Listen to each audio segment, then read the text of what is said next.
es le roi des rois, Seigneur. Tu es le seul et unique Dieu, Seigneur. Nous voulons te glorifier, Seigneur.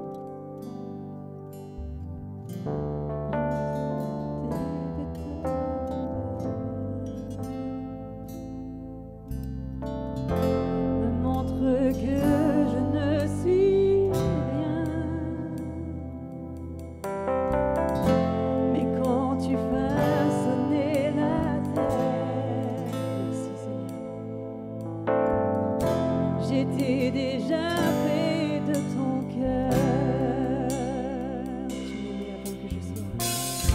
Tu m'aimais avant que je sois. Et pour moi tu as tout donné. Toi seul pouvais me libérer. Pourquoi je veux t'adorer? C'est pourquoi je veux t'adorer. Toi seul est digne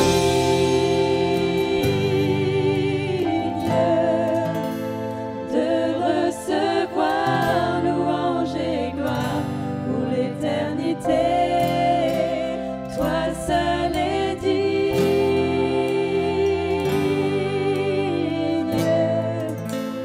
de recevoir louange et gloire pour l'éternité. Dans ta présence je me tiens, car tu as ce dont j'ai besoin. La joie, la vie et le bonheur sont dans tes bras, mon sauveur. Toi seul est digne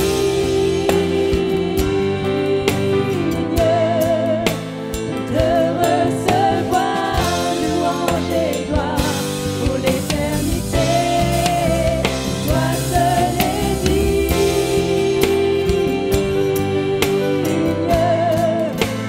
de recevoir louange et gloire pour l'éternité. Oh, je t'adore.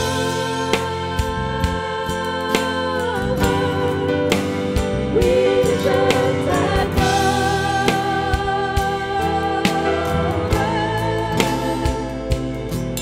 Si je vis, Seigneur, c'est pour t'adorer.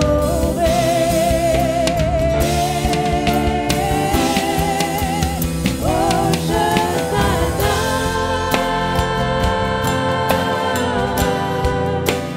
Oui, je t'adore.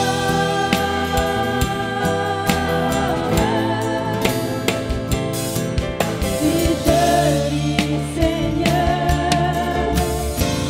c'est pour t'adorer.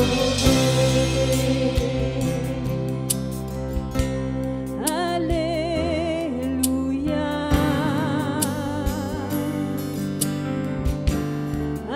Alléluia.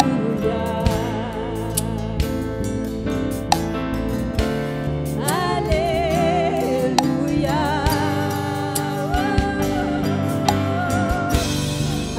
Alléluia. Toi seul est digne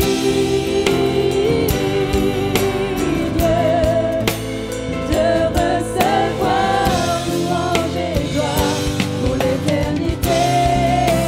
Toi seul est digne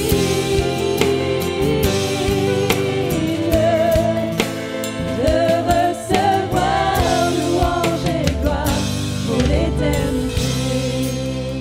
De recevoir louange et gloire pour l'éternité. De recevoir louange et gloire pour l'éternité. Alléluia, alléluia, alléluia Seigneur. Alléluia Seigneur, sois loué Seigneur. Alléluia Seigneur.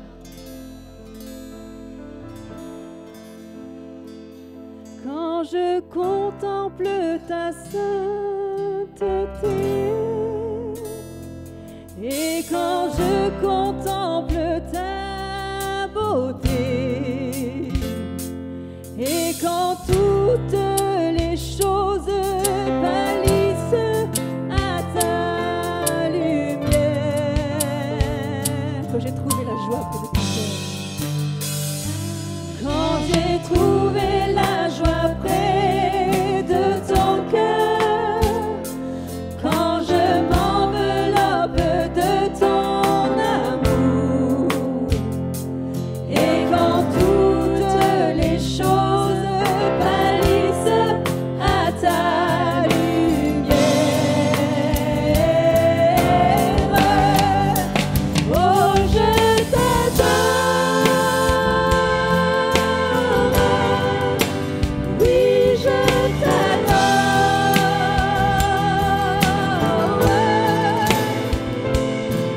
Si je vis Seigneur, c'est pour t'adorer.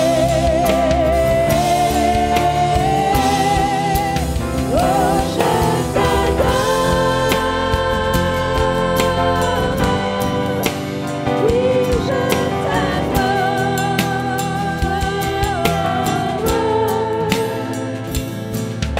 Si je vis Seigneur, c'est pour t'adorer. C'est la raison pour laquelle je vis. C'est la raison pour laquelle je vis. C'est la raison pour laquelle je vis. C'est la raison pour laquelle je vis. Pour t'adorer mon Dieu. Oh je t'adore, oui je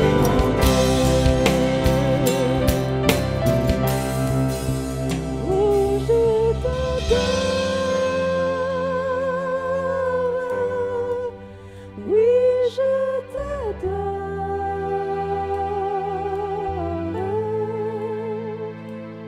Si je vis Seigneur, c'est pour t'adorer. Oh je t'adore,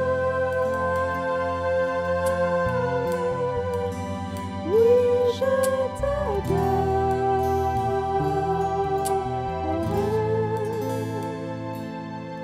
Si je vis Seigneur,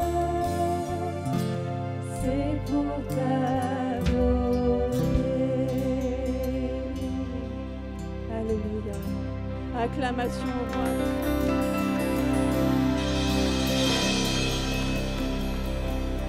Alléluia. Est-ce qu'on peut élever la voix tous ensemble pour adorer Jésus? Oh, je t'adore ce matin, Jésus. Je te célèbre de tout mon cœur, de tout mon être.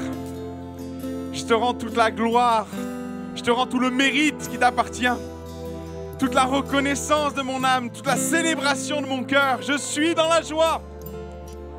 Quand on me dit allons à la maison de l'Éternel, je suis dans la joie car mon Dieu est là, présent dans ce lieu. Je suis dans la joie parce que le Dieu créateur a rendez-vous avec moi. Je suis dans la joie parce que j'existe. J'existe à ses yeux. Merci Jésus. Merci Jésus de m'avoir aimé le premier, d'avoir donné ta vie pour moi. Alléluia. Béni soit ton nom, Seigneur. Béni soit ton nom, Jésus. Alléluia. Alléluia, Jésus.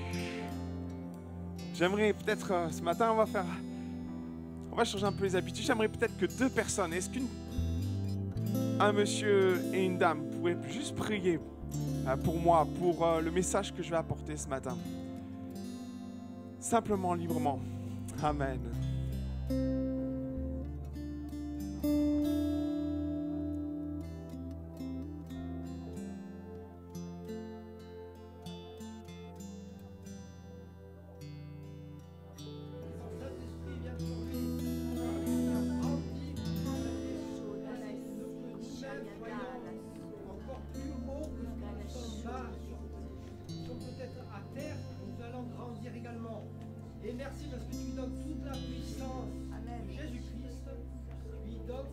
parce que tu n'as pas refusé à qui que ce soit qui est né de nouveau ce matin et que ton nom soit béni.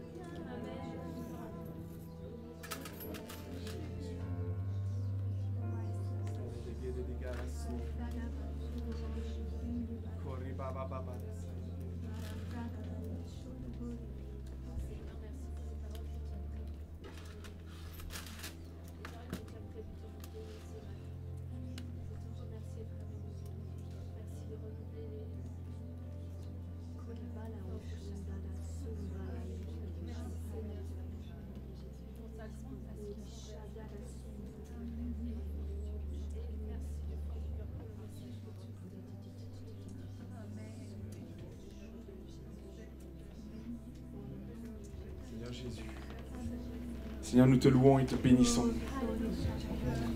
pour le privilège que nous avons d'être tes enfants, pour le privilège de vivre ce que nous vivons dans notre assemblée, pour la joie d'être ensemble, pour la joie de partager quelque chose de tellement important, tellement essentiel.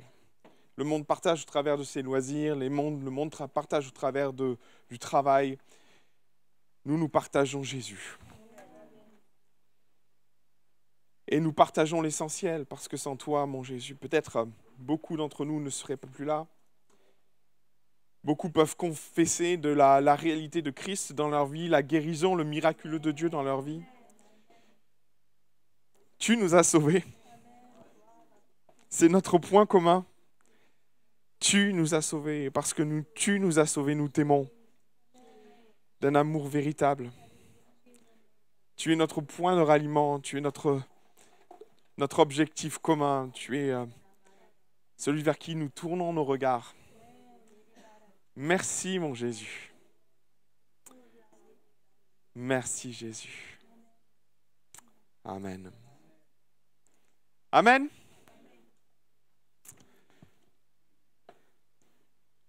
Vous allez bien?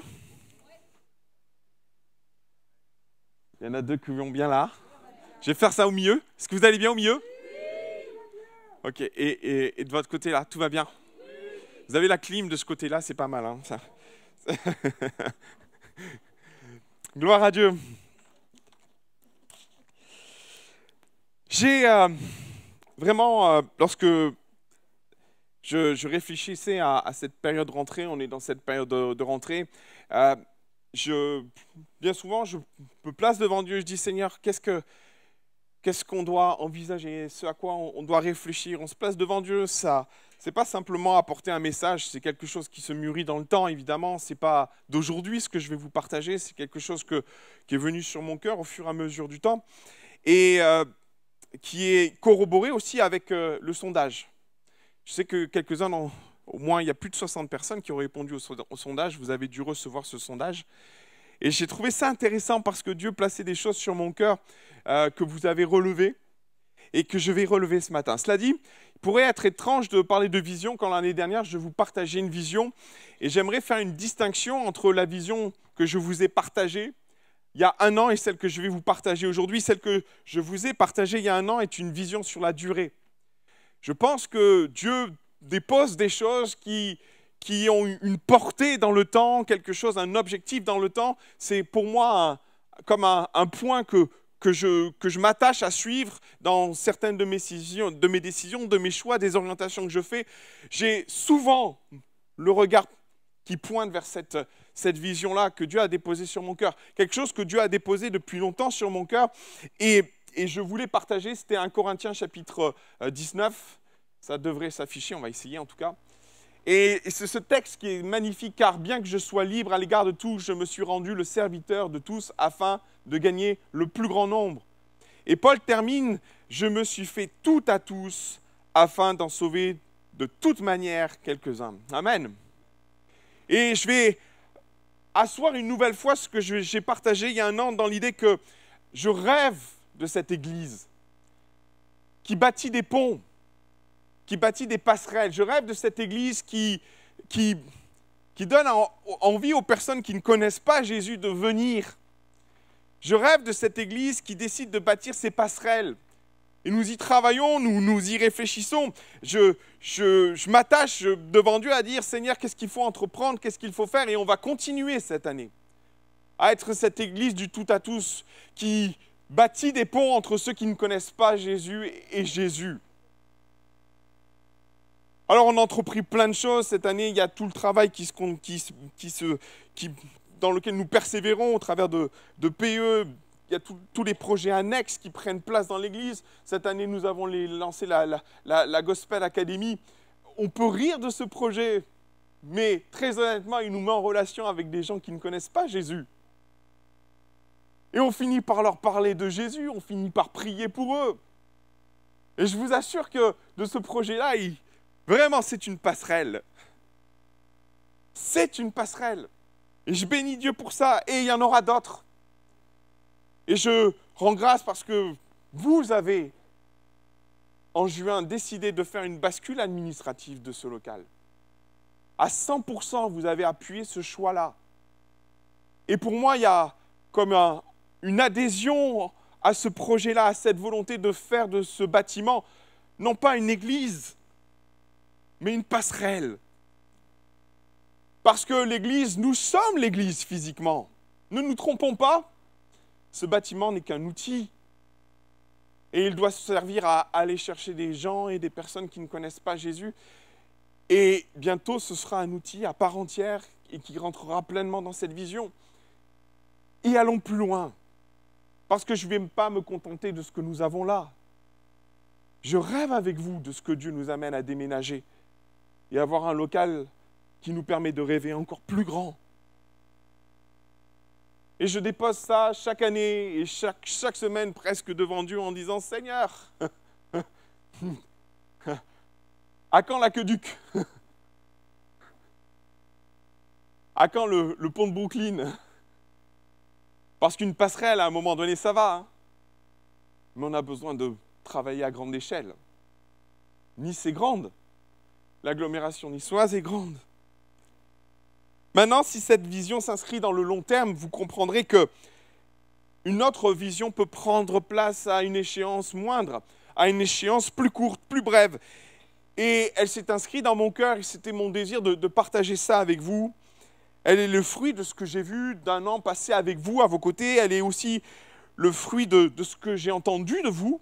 Le sondage avait pour but de vous entendre et de vous écouter, mais aussi surtout de ce que le Seigneur a mis sur mon cœur, on est d'accord. Le tout a mûri et c'est ce que je souhaite vous partager ce matin. Et elle s'est établie au travers d'un mot. C'est bizarre comme Dieu nous parle ou comme Dieu vient poser les choses sur notre cœur. Ce mot, c'est un mot grec. Vous voulez bien qu'on fasse un peu de grec? Je suis très mauvais en grec. Je sais qu'il y a un frère qui va me donner des cours bientôt. Je prie pour son cœur, il est là ce matin. On va faire un peu de grec, vous voulez bien? Proskartereo. Vous voulez le répéter avec moi? C'est histoire de marquer le truc. Hein? Proskartereo. Est-ce que quelqu'un a une idée de ce que ça veut dire?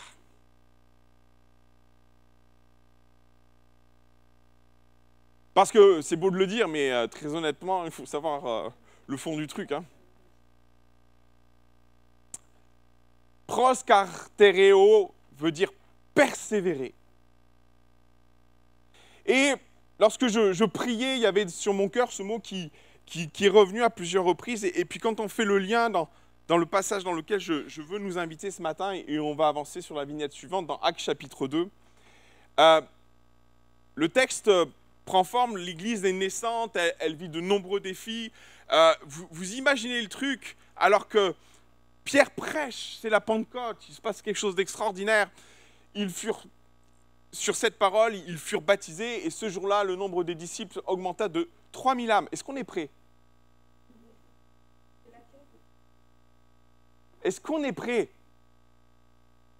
Vous imaginez 3000 personnes qui débarquent? C'est le bazar. Le parking, c'est la galère. D'ailleurs, il y a une annonce pour le parking. Hein. Faut se préparer. Hein. faut se préparer. Et je me dis souvent, est-ce qu'on a vraiment envie de vivre ça? Oh punaise, attention à ce que vous dites. les problèmes de place que ça génère en termes d'organisation, les problématiques de tout, de suivi pastoral. Vous imaginez 3000 personnes en une journée, le nombre de visites à faire par semaine. Est-ce qu'on est prêt à ça? Est-ce que les disciples étaient réellement prêts à ça? Moi, je ne suis pas sûr. Ça a dû les dépasser. Et puis alors, le baptême, ça a dû être à la chaîne. Vous imaginez le truc, ils sont 120, le jour suivant, 3000 personnes. Ils ont beau être 120, que c'est compliqué quand même. Et dans ce contexte-là de réveil d'église, Luc va préciser des choses tellement importantes dans l'idée de persévérer. Et le mot persévérer, c'est un mot un peu particulier. On est tous d'accord pour persévérer, sauf que dans le mot persévérer, dans la compréhension qu'il y en a, je vais vous donner une définition. J'ai trouvé persévérer dans une action. Amen. Dans une résolution, dans une attitude. Et il y a le pendant du mot persévérer qui est peut-être un peu gênant. C'est oui, persévérer dans des actions, dans des résolutions, dans des actes, malgré les difficultés rencontrées. On ne persévère pas dans quelque chose qui paraît simple. Je ne sais pas vous. Réfléchissez bien à ça. Quand on dit à quelqu'un « persévère », c'est chaud, hein? Bien souvent, il y a une parabole, et j'ai apprécié le don, je le prends pour moi. Mais il n'y a pas si longtemps que ça, il y a Olivier Choa qui chantait cette magnifique chanson « Persévère ». Vous connaissez cette chanson? Et si dans ton cœur, Dieu met un rêve, une vision, qu'elle n'est pas de toi, mais bien de lui, persévère. Il y a l'idée que, dans l'idée de persévérer, même à cette époque où ils vivent le réveil, où ils vivent quelque chose d'extraordinaire, Luc est en train de dire, ils ont dû quand même s'accrocher. Et ce à quoi ils se sont accrochés, parce qu'il faut vraiment comprendre, tout mettre en perspective. On pourrait penser qu'à l'époque, c'était simple. C'était pas si simple, en fait. Il y a plein de raisons qui m'amènent à dire que c'était pas si simple. Ils vivaient quand même une forme d'opposition. Souvenez-vous que quand même, quelques jours avant, parce qu'on a l'impression qu'on est des mois et des mois après la crucifixion de Jésus. C'est 1 mois et 1 semaine que Jésus a été crucifié. On est dans des laps de temps extrêmement courts. Et dans ces laps de temps courts, il se passe plein de choses. Dieu bénit, certes, mais Luc assoit l'Église dans des piliers spirituels qui sont pour moi des clés de développement de l'Église. Alors, ils vont persévérer dans 4 axes. Et finalement, c'est très simple pour moi, le plan. Des fois, c'est plus complexe, mais là, c'est très simple. Dans l'enseignement des apôtres, dans la communion fraternelle, si tu vas plus vite, ça va être compliqué, dans la fraction du pain, et dans les prières. Mais je les connais de toute façon. Et je trouve ça intéressant de mettre en avant cette réalité que malgré ce que vivait l'Église, malgré la force du réveil et la puissance de ce qu'il vivait, dans les mots de Luc, il y a quelque chose de très intentionnel. Ce n'est pas naturel ce qui s'est passé. Il y avait une intentionnalité dans ce qui était entrepris. Ce n'était pas juste parce qu'ils vivaient un réveil, qu'ils vivaient une grande communion, et puis finalement tous vivaient naturellement, ils persévéraient dans l'enseignement. Non, ils vivaient l'enseignement des apôtres, ils étaient dans une communion fraternelle, dans la fraction du pain et dans la prière. C'était tellement naturel. Non, ce n'était pas naturel en fait. Le mot persévérer m'amène à penser qu'ils ont fait des choix très intentionnels dans ce qu'ils ont décidé de vivre à ce moment-là. Et ce n'est pas juste, parce que souvent moi j'ai pris ce texte dans la compréhension, wow, ils vivent un réveil, ils vivent tout ce qui va avec le réveil, c'est extraordinaire. Non, c'est pas si naturel que ça. Ils ont fait des choix. Et ils ont fait le choix de persévérer dans des axes qui pour eux étaient importants, pour porter le réveil, pour le vivre, le continuer. Alors c'est vrai que ça pourrait paraître tellement évident dans l'enseignement des apôtres. Je me suis posé la question, pourquoi l'enseignement des apôtres en particulier? Pourquoi? Alors, c'est très intéressant parce que quand j'ai fait le sondage, il y a une question auquel on vous a posé une question, on vous a demandé, pour vous, quelle serait et quelle devrait être la chose prioritaire qui devrait être entreprise, peut-être le projet qui devrait être entrepris dans l'Église. La première des choses, la première réponse, ou en tout cas celle qui a eu le plus de suffrages, c'est le fait d'approfondir notre connaissance. Moi, je suis super encouragé d'entendre ça. Alors, je vais vous le dire, on va entreprendre. On va vous proposer des choses. Et on va vous proposer des enseignements. Des choses qui seront annexes à notre vie d'église, à nos enseignements d'église, mais qui auront pour but d'asseoir des choses spirituellement dans vos cœurs. Amen. Maintenant, ce que je trouve intéressant, c'est pourquoi persévérer là-dedans?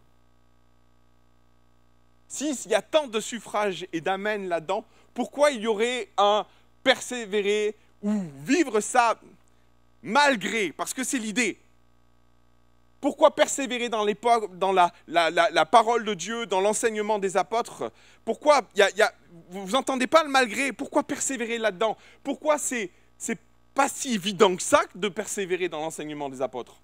Parce que c'est ça que la Bible dit. Pourquoi il fallait insister sur l'idée qu'il fallait persévérer dans l'enseignement des apôtres? Moi, je vais vous donner une partie de la réponse. Parce que l'enseignement des apôtres, ce n'est pas un enseignement de compromis. Ce n'est pas un enseignement qui va caresser dans le sens du poil. Ce n'est pas non plus quelque chose qui est là pour nous dire ah, je nous mets en garde contre une volonté de nourrir notre intellectuel. Je nous mets en garde. Et ce n'est même pas moi qui le dis d'ailleurs. C'est Paul. Il dit, ben oui, c'est bien la connaissance. Mais qu'est-ce que dit Paul sur la connaissance?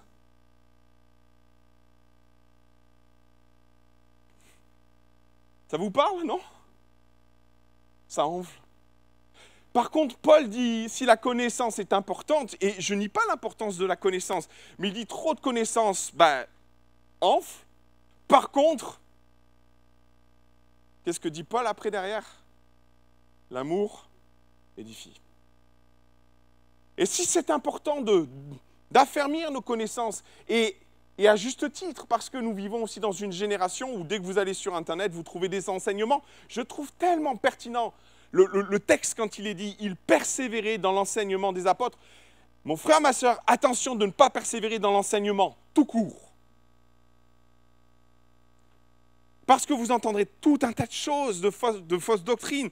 Vous mettez sur Internet, vous mettez prédication, vous allez droit à l'apôtre machin, au prophète machin. Je dois nous mettre en garde contre l'enseignement facile, mes frères et sœurs.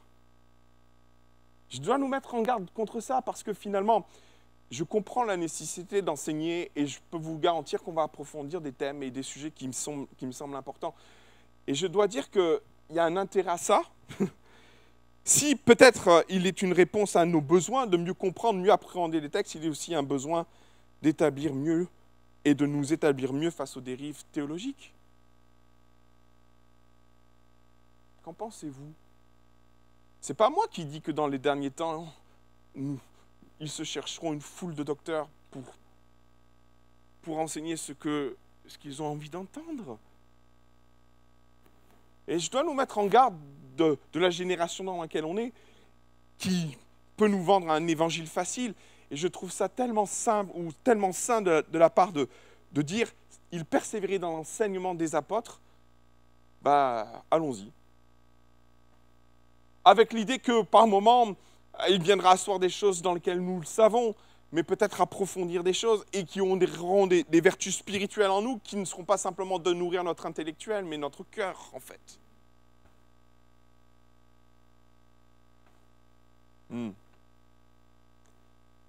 Il persévérait dans l'enseignement des apôtres. Il persévérait dans la communion fraternelle. Le mot fraternel n'apparaît pas dans le texte, mais le traducteur a voulu parler de l'idée de la communion, de vivre ces temps ensemble. Et c'est au programme aussi. Ça fait partie des choses que vous avez relevées dans le sondage, et je suis assez d'accord avec vous. On a besoin de retrouver une communion fraternelle. On a besoin de retrouver la joie de prendre du temps ensemble. On a besoin de... Et notez bien une chose, ce n'est pas que l'idée de manger ensemble, c'est de passer du temps ensemble. Et je pense que l'Église, dans ce temps-là, ne se réunissait pas qu'autour de projets théologiques ni de prières. Il le faisait sans doute. Mais il se retrouvait aussi autour d'autres choses. Et on a à cœur d'entreprendre cette année, on réfléchit à plein de choses, vous verrez, on va organiser des agapes, on va organiser des projets, on va se retrouver, on va passer du temps ensemble. Mais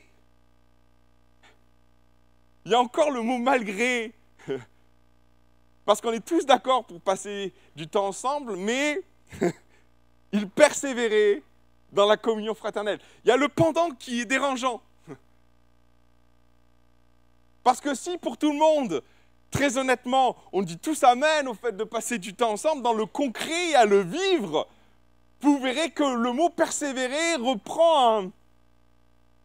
Il y a un coup à ça, mes frères et sœurs. Où vous avez vu que c'est facile, qu'une communauté qui se rassemble autour de Jésus, ça se passe toujours bien. D'ailleurs, ils ne vont pas tarder à déchanter quelques chapitres plus loin. Il va y avoir des problèmes avec les petites mamies d'origine grecque.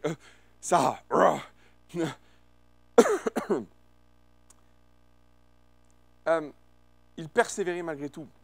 Et peut-être dans l'idée même de prendre du temps ensemble, on pourrait avancer l'idée que « Ah, mais... » Oui, il y aura des « mais ». Je vous le dis en fait. Mais après, c'est des choix. C'est notre choix. C'est notre choix de dire à un moment donné, il y a des choix à faire importants. Et l'idée de persévérer dans quelque chose, ça amène l'idée d'un coup. Je ne suis pas sûr que vous allez m'aimer à la fin du culte. Persévérer dans la communion fraternelle. Et moi, je nous engage à vivre ce texte dans les choix qu'ils nous amèneront à prendre. Dans les décisions de dire « Ah !» et d'aller plus loin, parce que l'idée de communion, il y a l'idée de communion, mais vraiment, ce que j'aime dans le mot communion, c'est l'idée de partage, où à un moment donné, dans l'explication du texte, c'est « je donne et tu donnes ». Ce n'est pas sens unique, la communion, hein. C'est « je donne et tu donnes ». Et c'est l'idée de mettre en commun quelque chose, d'où commun, d'ailleurs. De mettre en commun nos expériences, pourquoi pas, nos vécus, pourquoi pas. Moi, je bénis Dieu parce qu'on a fait des déménagements, et c'est beau le temps qu'on s'est consacré les uns aux autres au travers de ça.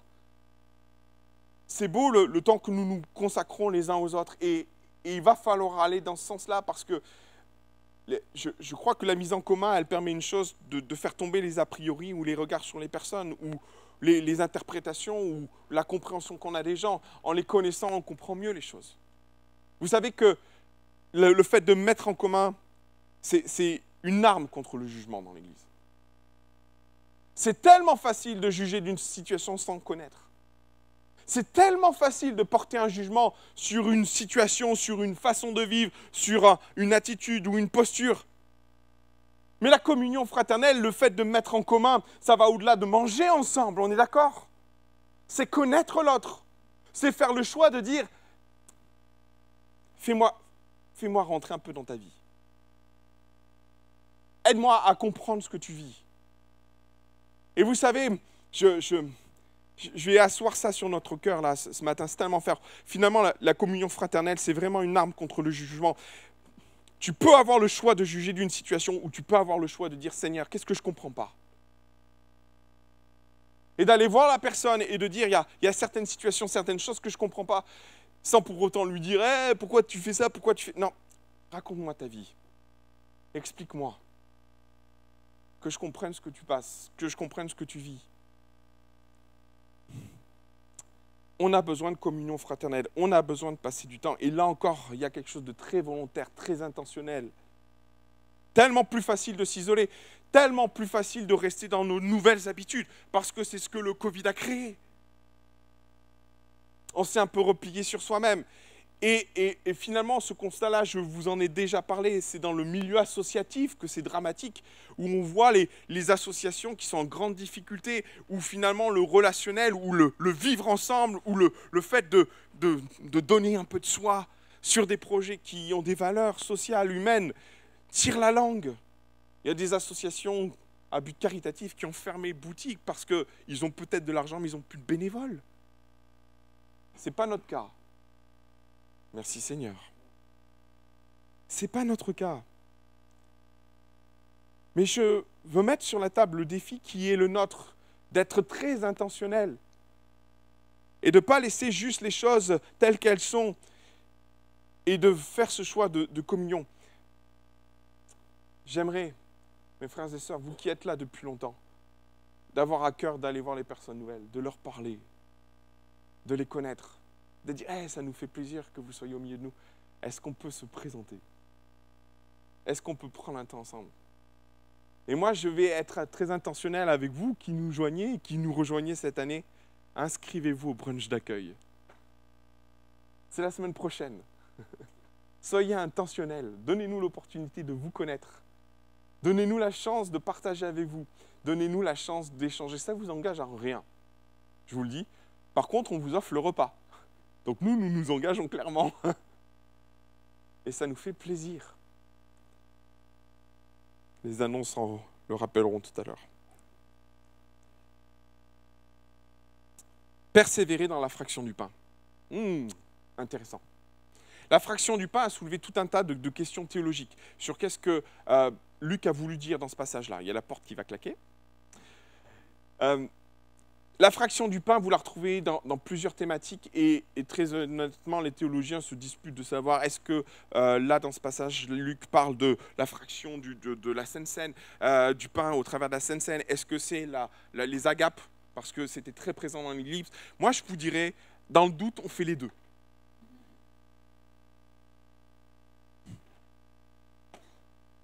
Sur un sujet aussi important, pour nous, bons Français, c'est important la Sainte Seine et c'est important les agapes. Donc, je ne vais pas débattre de ce qui a voulu, enfin, ce qui aurait pu être dit dans ce passage-là. Moi, ça m'arrange le flou. Maintenant, il peut y avoir une autre approche, une autre chose qui est très intéressante dans la compréhension que peut avoir ce texte. L'idée de la fraction du pain, ça relève de l'idée de la générosité. Et dans ce contexte-là, dans cet esprit-là, je voudrais nous mettre au défi parce que,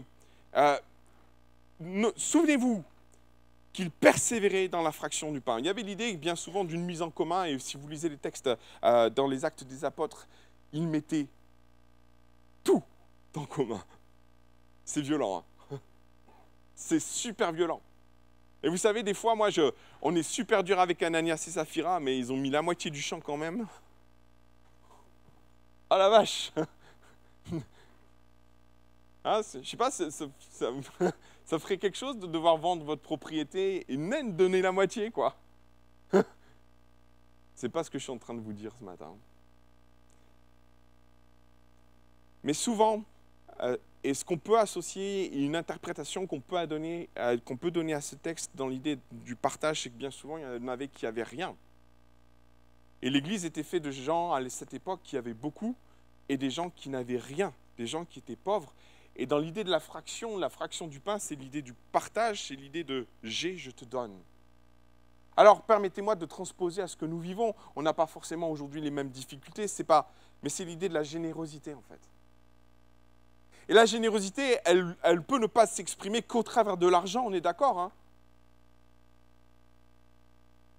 Elle s'exprime aussi au travers du don de soi, du temps que l'on donne, parce que bien souvent, aujourd'hui, le temps est plus précieux que l'argent. Qu'en pensez-vous? Le temps aujourd'hui est plus précieux que l'argent. C'est tellement vrai qu'aujourd'hui, il y a des gens qui, dans leur façon de travailler, potentialisent les choses en délestant plein de trucs pour être efficaces, parce que le temps, c'est de l'argent. Alors, transposons à ce que nous vivons aujourd'hui, l'Église a besoin d'argent, mais elle a besoin de gens généreux avec leur temps. Qu'en pensez-vous? Alors moi, je vais parler de la fraction du temps. Mais il y a cette notion un peu plus subtile dans ce texte où la fraction du pain, c'est la fraction de ce que j'ai de plus précieux. Et par moments, ce qu'on a de plus précieux, c'est le temps. Et je voudrais nous engager dans l'idée qu'à un moment donné, la fraction du pain, et nous allons faire des agapes, et nous allons faire des temps de Sainte Seine, et nous les faisons, nous persévérons là-dedans, mais dans la générosité de ce que nous avons de plus précieux. Dans le fait de consacrer du temps au Seigneur, à l'Église, parce que clairement, ça trouve son application dans l'Église. Quand on fractionne le pain, on ne fractionne pas le pain avec Jésus, hein, on est d'accord. Hein. Mais avec notre frère, avec notre sœur, celui qui en a besoin. Et je voudrais nous encourager à cette générosité. Et même mieux, à persévérer dedans. À persévérer. Allez, dernière. Tellement évidente. Mais n'oubliez pas qu'il y a malgré. À chaque fois, persévérer dans la prière. J'ai eu beaucoup de retours concernant la prière sur le questionnaire. C'est très intéressant. Il y a plein de choses que j'ai envie d'entreprendre, il y a des idées, il y a plein de choses aussi qui me paraissent difficiles parce que d'une idée abordée à une autre, il y a un fossé. Alors c'est nous de faire la part des choses, il n'y a pas de problème. Mais là encore, il persévérait dans la prière avec l'idée du malgré. On aura beau tout faire pour rendre le temps de prière glamour, hein. Ça ne changera pas le fond. Ça ne changera pas le fond. Et on peut parler de générosité, la prière, c'est de la générosité. Clairement. Et on va développer les possibilités de prier, on y réfléchit vraiment. Et ce n'est pas non plus une volonté pour moi de ne pas réfléchir à changer les choses ou à les faire évoluer. Souvent, et parler à ceux qui travaillent avec moi sur la prière, je suis souvent en train de remettre en question ce qu'on fait. Et on va continuer pour améliorer les choses, pour faire mieux les choses. Il n'y a pas de souci. Mais la prière, c'est venir prier pour les besoins des uns et des autres. Et oui, c'est du temps. Et oui, c'est persévérer, malgré. Parce que la prière, c'est jamais super glamour, on est d'accord. Hein. C'est un combat. C'est un combat, la prière. Michel le disait la semaine dernière, il y a 2 semaines, quand il parlait des temps de prière que nous organisons maintenant en Zoom, le mercredi matin. Allez-y. Allez-y. Si vous ne pouvez pas être avec nous le mardi soir, allez-y le mercredi matin. C'est chouette. Mais il est un enjeu capital de persévérer dans la prière malgré les imperfections que peut avoir ce temps. Et encore, ce n'est pas une excuse pour pas mieux faire, au contraire. Mais souvent, ce qui est moteur dans ce qui m'amène à prier, c'est de voir Dieu agir. Qu'en pensez-vous? Je ne suis pas fan de la prière dans ce qu'elle est. On finit par apprécier de prier, de prendre du temps. Mais quand on intercède pour les gens, ce qui nous motive derrière, c'est de voir Dieu agir. Et il n'y a rien de mieux que de prier et de voir Dieu agir d'ailleurs. Ça vous donne encore plus envie de prier d'ailleurs. Persévérer. Je vous l'annonce, en octobre, on aura un temps de jeûne et prière. On est en train de galérer pour trouver les dates parce que ça se cumule à plein de choses. Mais moi, je voudrais vous inviter à prendre un temps pour prier avec nous. Allez au temps de prière le mercredi matin si vous ne pouvez pas venir le mardi. Et puis on réfléchit à d'autres possibilités.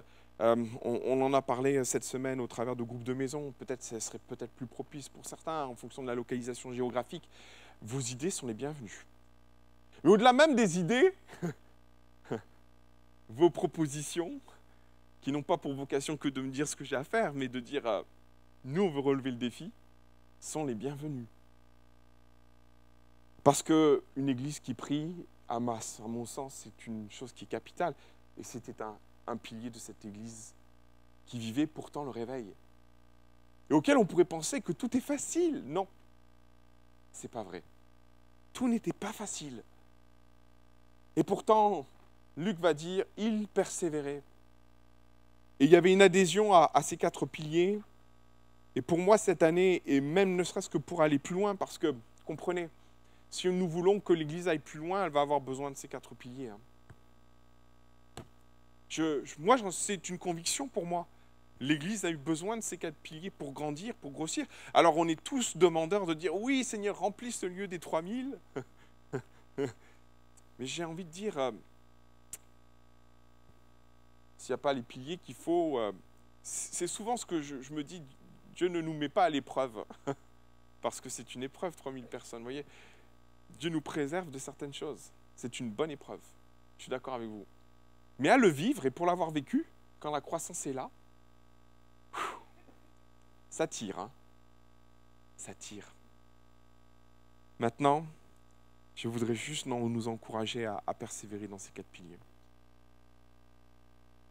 Et de dire qu'à un moment donné, Seigneur, on veut pas simplement se dire, c'est beau dans Actes chapitre 2, versets 41 et 42.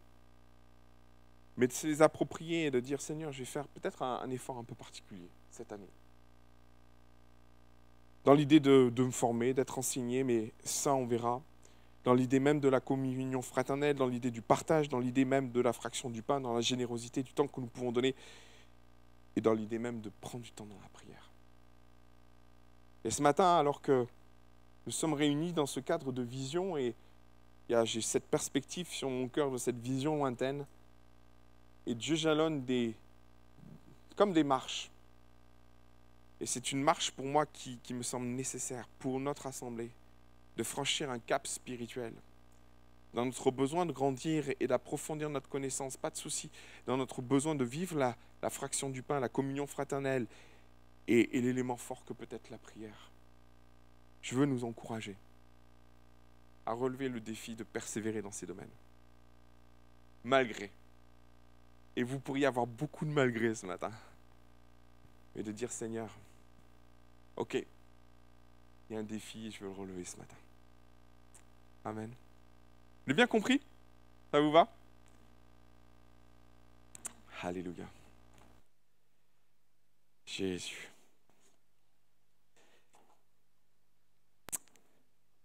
Seigneur, j'aime tellement ce passage de voir cette église vivante et qui vit l'action de ta puissance. Et c'est tout ce que mon cœur désire et qui anime mon espérance, qui anime ma joie, ma volonté de servir. Jésus, alors que nous avançons dans ce cadre de vision, il y a cette vision au long terme et je te la remets encore. Parce qu'elle est une force qui nous fait avancer. Elle est aussi cet objectif que tu as déposé sur mon cœur et je crois vraiment que ça vient de toi. Cela dit, mon Père, tu mets aussi des visions dans une autre perspective, peut-être à court terme. Et sur ces éléments, je vois la nécessité de développer ces axes au milieu de nous. Et il y a ce que je vais entreprendre, mais il y a la responsabilité de chacun. Nous sommes une communauté, nous sommes une église. Et tu nous rappelles ces vérités fondamentales, ces piliers fondamentaux de ce qu'est l'église et ce que l'église est appelée à vivre. Elle est appelée à persévérer dans ces domaines. Et mon Jésus, on pourrait trouver tellement d'excuses à ne pas persévérer. Je pense que l'Église, à ce moment-là, a fait des choix qui leur ont coûté, évidemment. Mais avec l'idée, quelque part, que ces actions et ces choix qu'ils ont faits étaient corrélés à l'action du Saint-Esprit au milieu d'eux. Et je ne suis pas dans l'idée simplement de persévérer en se disant que nous allons persévérer. Non, l'Église, à la suite de ça, sur la base de ces 3000, a encore grandi. Et je suis confiant dans l'idée qu'à un moment donné, tu vas amorcer quelque chose au milieu de nous qui nous dépasse et que nous avons besoin de ces 4 piliers pour aller plus loin. Mon Jésus, je mets ça devant toi, je mets ça devant nos cœurs et je prie pour que chacun puisse adhérer, prendre ce qu'il a à prendre, saisir le point ou peut-être les points qui parlent à son cœur. Il n'y a pas de volonté de jugement de quelque façon que ce soit, mais juste de nous challenger, nous dire on peut aller plus loin avec le Seigneur. On peut aller plus loin dans ce que nous vivons dans cette église. On peut aller plus loin en faisant le choix de dire Seigneur, je veux persévérer. Je veux persévérer. Ça induit le fait de ne pas faire l'effort sur du court terme et puis s'arrêter quelque temps après. Persévérer, c'est dans la longueur, c'est dans la durée. Ça induit le fait de s'engager aussi devant Dieu, de faire des choix par rapport à Dieu, des choix qui sont très spirituels en fait, de dire Seigneur, qu'est-ce que je peux donner comme temps? Qu'est-ce que je peux donner comme investissement? Qu'est-ce que je peux partager? S'investir, prendre le temps. Mon Jésus, je prie pour que notre Église franchisse un cap cette année, dans la vie de la prière, un cap dans notre engagement, un cap dans tous ces domaines-là, dans la volonté d'approfondir, non pas pour simplement nourrir notre intellect, mais pour grandir aussi spirituellement, voir notre cœur évoluer, changer, peut-être même. Seigneur Jésus, nous voulons remporter le défi de la prière au milieu de nous. Mon Jésus, nous te déposons tout ça à tes pieds. Et nous laissons le Saint-Esprit parler à nos cœurs. Et nous laissons le Saint-Esprit parler au plus profond de nos cœurs. Que ton nom soit loué et béni, Jésus. Amen. Amen. Gloire à Dieu.